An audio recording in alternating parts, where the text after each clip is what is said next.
Praise the lord. యెషయా గ్రంథము 63 అధ్యాయము 5వ వచనము.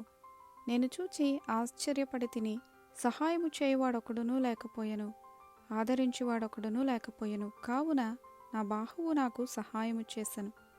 ఇక దేవుని వాక్యం ఏం సెలవిస్తుందంటే, ఎవ్వరూ కూడా ఈ ప్రజలకు సహాయం చేసేవారు లేరంటండి. మన దేవుడు చూసి చాలా ఆశ్చర్యపడ్డారు. అయ్యో, వీరికి సహాయం చేసేవారు ఒక్కరు కూడా లేరా అని. అయితే దేవుడే స్వయాన అక్కడ వారికి సహాయం చేయడానికి దిగి రావడం జరిగింది. నా బాహువు నాకు సహాయం చేశాను అని ఇక్కడ రాయబడి ఉంది. బాహువు అంటే తన బలమైన హస్తము.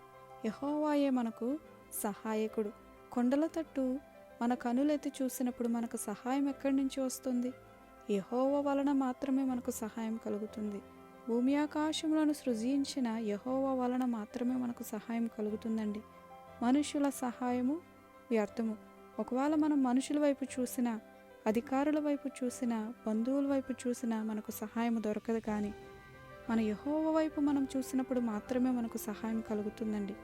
మన కనులెప్పుడు ఆయన వైపే చూడాలి, కానీ ఎవరి వైపు చూసినా మనకు సహాయము దొరకదు. దేవుడు చెప్తూ ఉన్నారు, నేను నీకు తోడై ఉన్నాను, భయపడకుము. నీ దేవుడునై ఉన్నాను, దిగులు పడకుము. నేను నిన్ను బలపరుస్తాను, నేను నీకు సహాయం చేస్తాను. నా నీతి యొక్క దక్షిణ హస్తముతో నేను నిన్ను ఆదుకుంటాను.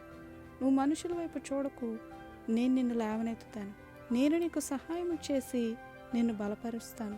మనకెవరు సహాయం చేసేవారు లేకపోవచ్చు, కానీ ఆయనే మన దగ్గరకు దిగి వచ్చి సహాయం చేస్తారండి.